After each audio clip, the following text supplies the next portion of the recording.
indie band, the ones that are getting noticed the most are the ones that are doing their own original material. And so that's kind of always been my thought. If you want to get noticed, why do you want to do somebody else's stuff? Why not do your own stuff? And, you know, stuff being very loosely defined as original material, but I mean, that's basically what it is. The Beatles, the Rolling Stones, Tommy James and the Shondells, Manfred Mann's Earth Band. These people didn't get noticed by doing covers. Well, yes, they did. Some of the Beatles did quite a few covers, but they also, before they started pushing those out, were getting noticed for the original material that they were doing. Now, true, not everybody is going to be a Beatle band or a Rolling Stones band, but there are some out there. There are true, amazing talents out there, and the best way to get noticed is to, you know, have the proper promotion, but do your own stuff, do your own material. I can't help but agree with you. Now there are some that will be held back a little by their lack of experience in writing and creating their own material. But to them, I say, consider hooking up with a writer or getting into a situation where you meet and get to know several writers. And as you work and grow with a writer, you become more one, and you get a feel. You learn how to interpret what they're writing. They learn how to interpret what to write for you. So it's one of the many facets, the many intriguing and integral facets to having a successful music career. And we've got a couple of groups coming up that have done a very good job of that. And when you talk about originality, you can't get much more original than this next group, and we're proud to introduce them to the show. Hopefully they'll be joining us in just a couple of minutes. We're going to play a song by them right now. So here we go, ladies and gentlemen.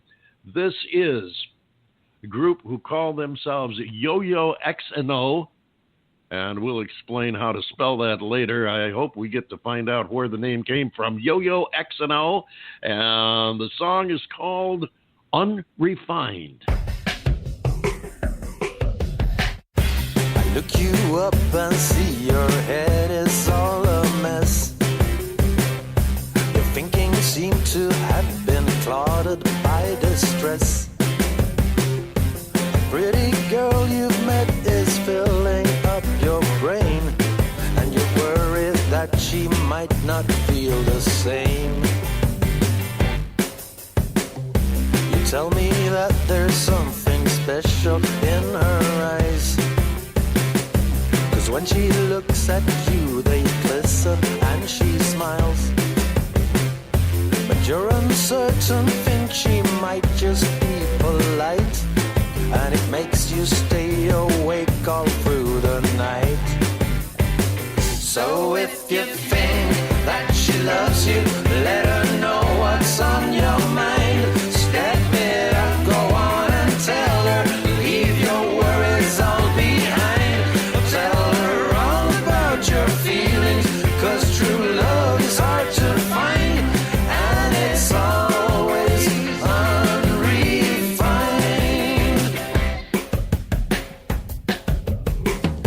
I look her up and think of all the things you said.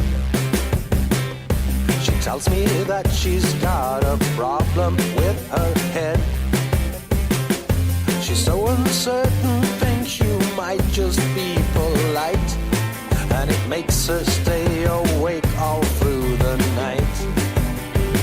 So if you think that she loves you, let her know what's on your mind. Step it up, go on and tell her, leave your worries all behind. Tell her all about your feelings, 'cause true love is hard to find, and it's always unrefined. Open your heart, someone must start. Open your heart, someone must start. So if you think that she loves you, let her know what's on your mind. Step it up, go on and tell her, leave your worries all behind. Tell her all about your feelings,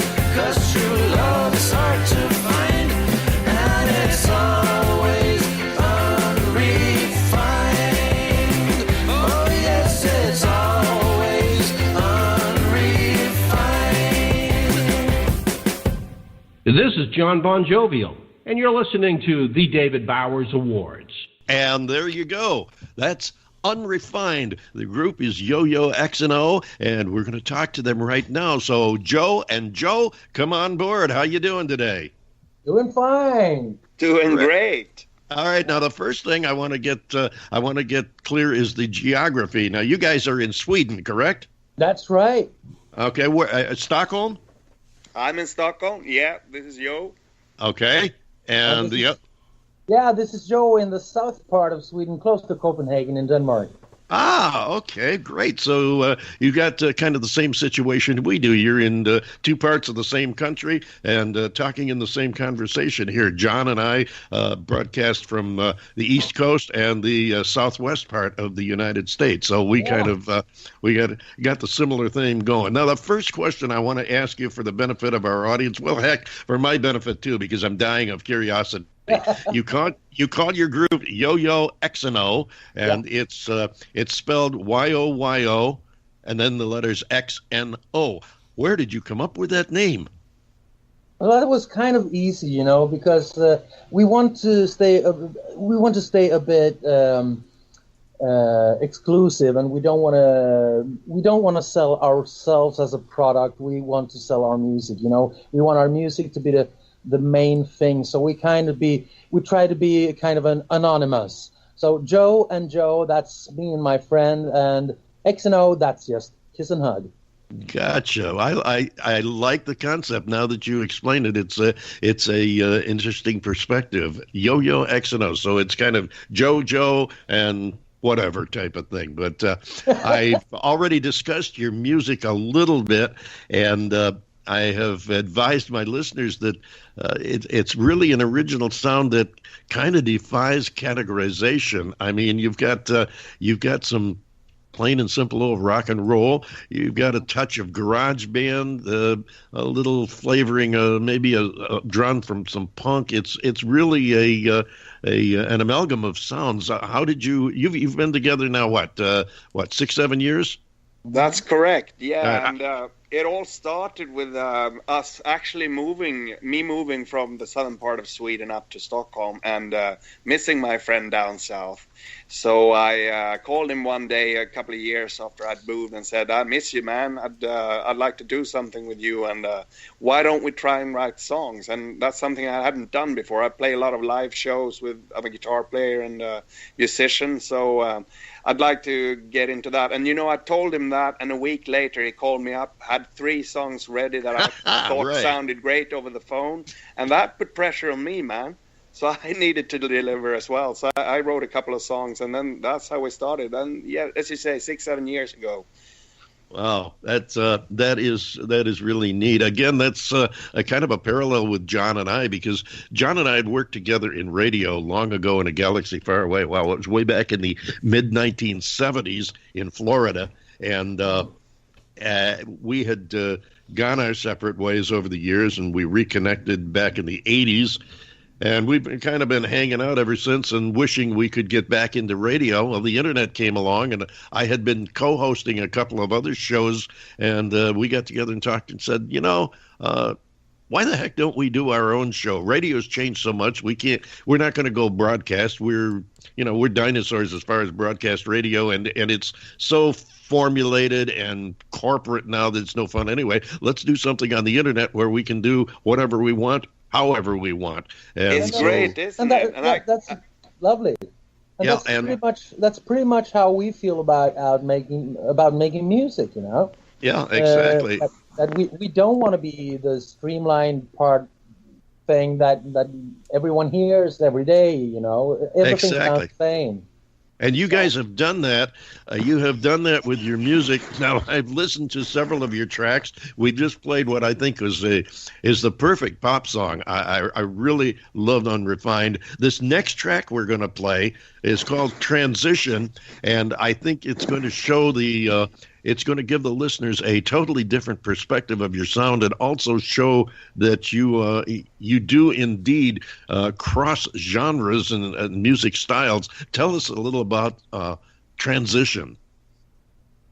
Well, I personally think that's if you listen carefully, it's a rather beautiful song, melody and lyrically. And so what do you do then in contrast? You need to make it sound a bit dirty. And so we got out the old analog synthesizer and cranked it to the maximum to start wobble and distort. And so it's quite a mean sound. The guitar is quite rude as well, so to say.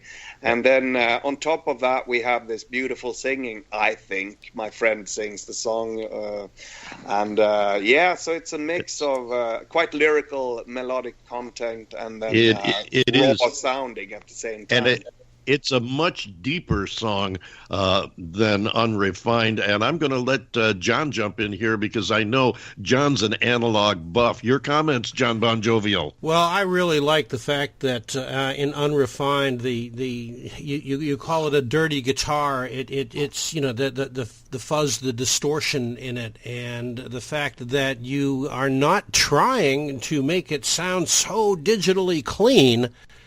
I was very, very pleased with the sound of the song. I mean, yeah, you got that whole garage band thing going, and of course, David and I, we grew up on that kind of rock and roll. And, the idea when people kind of go for the first take as well, and accepting it with all its flaws and that's actually what we want, because that's what we felt when we played it. So that's the first take thing awesome. As well. So yeah. It's interesting, and I'm going to toss this in the time we have left here. We had a guest on late last year, whose father, who has departed us now, but he was the originator of the fuzz guitar sound, and he was also the first Native American rock star. And that, of course, was the artist Link Wray from back in the late 50s, about 1958. He did a thing called Rumble, which to this day is still one of the landmark classics of rock and roll. And we're going to be doing a show again next month, the end of March, with Beth, his daughter. And I think we've got one of the engineers or somebody that's going to be joining us too. And we're going to do a show to celebrate the 50th anniversary of the 60th anniversary of Rumble. And reason we're going to do a whole show is because he has done so much other stuff. We wanted to be able to share. He's done some great blues. He's even gone country. He did some amazing stuff in addition to creating that sound that you have talked about and incorporated into your music. So we're really looking forward to that. Bam, and we're bam, bam. Yes. My dad had the Robert Gordon albums from in the 70s that he played on as well. So I've been a Link Wray fan forever since I was a child. That sounds great. We need to tune into that once you. Yeah, definitely watch for that one. That's going to be a good show. His daughter Beth is really a neat person to talk to, and she is just so open and has so much insight to her dad. I know very quickly, because we're almost out of time, I ran into him by accident one time when I was in the Army, stationed outside of Washington, D.C. We went out partying one night over on the Maryland side, and we stopped at this little club, and there was nobody there. The place was almost deserted, and we walked into the back room. It was one of those where the back room was the dance hall, and there's one guy sitting down by the edge of the stage playing his guitar. And so we went up and talked to him, and it turned out that it was, in fact, Link Wray. And I am wishing now that I had spent more time with him at the time, because it was just such a treat. Listen, guys, want to thank you so much for coming in, joining us, spending some time with us all the way from Sweden, and, of course, sharing your story, which is the important thing, your story and your music. And we look forward to having you come back and join us again. You get some new music or something, give us a shout. We'd love to have you come back again. Okay. We'd love to be back. Yeah. Fantastic. Now, before I let you go, real quickly, tell everybody where they can find you online. Okay, that's the website is jojoxno.com, and you can also find us on Facebook, Jojo space XNO, and you can find us on Instagram, jojo.xno, and Twitter as well, but I don't remember the name. Probably Jojo XNO. Yeah, very possibly.